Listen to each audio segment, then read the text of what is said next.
गोकुळनगर सार्वजनिक श्री गणेशोत्सव मंडळातर्फे आपलं हार्दिक स्वागत. यत्र नार्यस्तु पूज्यन्ते रमन्ते तत्र देवताः. ज्या ठिकाणी स्त्रियांची पूजा होते, स्त्रियांचा सन्मान होतो, त्या ठिकाणी देवता रममाण होतात. देवतांचं वास्तव्य तिथे अधिक असतं.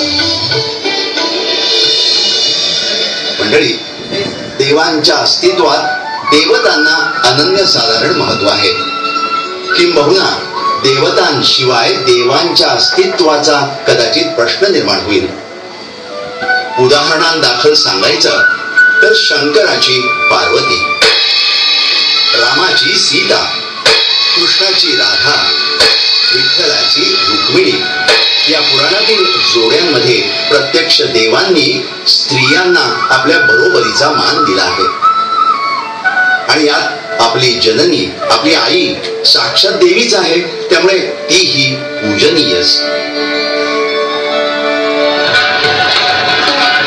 ही कल्याणच्या सुभेदाराची सून, खजिन्यातील लूट म्हणून केवळ खुश करण्यासाठी छत्रपती शिवाजी महाराजांच्या समोर पेश करण्यात येत आहे.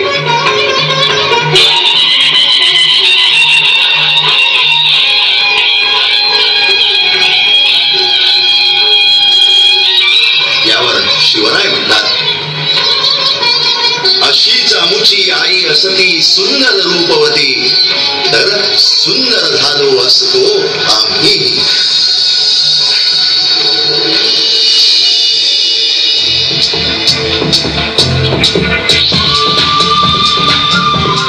फॅशन डिझायनिंग मधील स्त्रियांचं प्रोजेक्शन, फॅशन परेड मधील युवतींचं आंतरराष्ट्रीय व्यावसायिक स्तरावरील ग्लॅमर, विश्व सुंदरी स्पर्धेतील या स्त्रियांचं सर्वांग सुंदर देखरेपण, हे सारे विषय आजच्या युवा स्त्रीला सन्मान देणारे आहेत, नावलौकिक आणि प्रचंड मानधन मिळवून देणारे आहेत.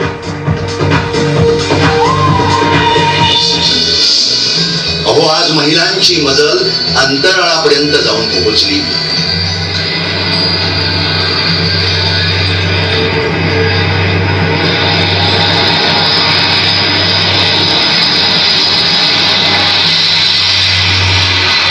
सुनीता विल्यम्सचा अंतराळातील सर्वात जास्त काळ राहण्याचा विश्वविक्रम आणि कल्पना चावलाचा जोड साहस, हे खरोखरी गगनस्पर्शी पराक्रम, अतुलनीय, अशक्य प्राय.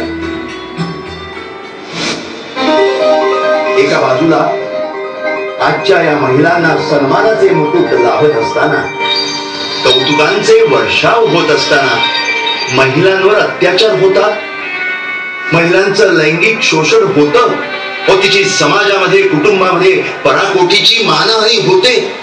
हे कसं शक्य आहे? या घरात असली अवदसा नको, चालती हो घरातून. मला तर तोंड पाहायचं नाही. अहो, बघताय काय? मारून टाका, जाळून टाका हिला.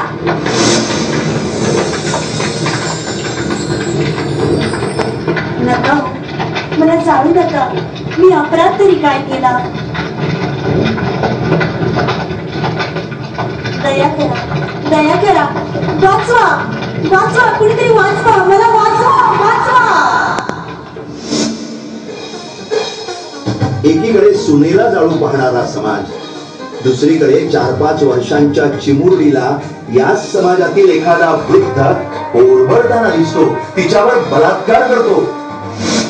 नको नको ना, माझ्यावर अत्याचार करू नका. मला सहन होत नाही. मी मरेन अचानक. दया करा, मला जगू द्या. स्त्री भ्रूण हत्या हा तर विवाहित जोडप्यांचा जणू जन्मसिद्ध हक्क. एक स्त्री भ्रूण हत्येसाठी पुढाकार घेऊ शकते? मंडळी, या साऱ्या वाईट, अभद्र, हिणकस घडण्या पाठीमागे आहेत आपले डोळे, अर्थात डोळ्यांमधला दृष्टिकोन. अहो, याच डोळ्यांनी मी आई बघतो, याच डोळ्यांनी मी पत्नी बघतो, बहीण बघतो. परंतु वासनेचे निखारे पेटले की याच डोळ्यांना ती वेगळी वाटते. ती आई नसते, बहीण नसते की पत्नीही नसते. ती असते वासनेचा बळी. मंडळी, म्हणून प्रश्न आहे, दोन डोळे स्त्रीकडे पाहताना दृष्टिकोन वेगवेगळे, हे असं का? दूषित दृष्टिकोन, मनाचं पिसाटलेपण, हेच त्याचं उत्तर आहे का? त्या वाईट नजरेला ती सुभेदाराची सून का दिसू नये? कुटुंबाची सदस्य म्हणून ती सून मुलीप्रमाणे का वाटू नये? ती सन्मान्य विश्व सुंदरी का वाटू नये? त्यावेळी आई, बहीण, पत्नी, मुलगी यांची आठवण का येऊ नये?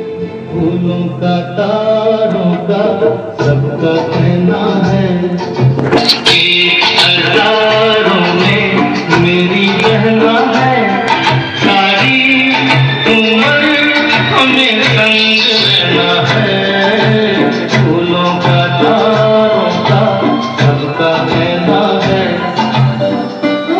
गणपती बाप्पा, विघ्नहर्त्या श्री गणेशा, हे आमच्या डोळ्यांना शुद्ध दृष्टी देण्यासाठी तूच धावून ये. महिलांच्या या महाविघ्नांचा समूळ नायनाट करण्यासाठी तूच आम्हाला आशीर्वाद दे. आम्हाला खात्री आहे, तुझ्या कृपेशिवाय अबला या शब्दाला कायमची तिलांजली मिळणार नाही. बाप्पा, एवढी कृपा या समस्त सबलांवर करशील ना?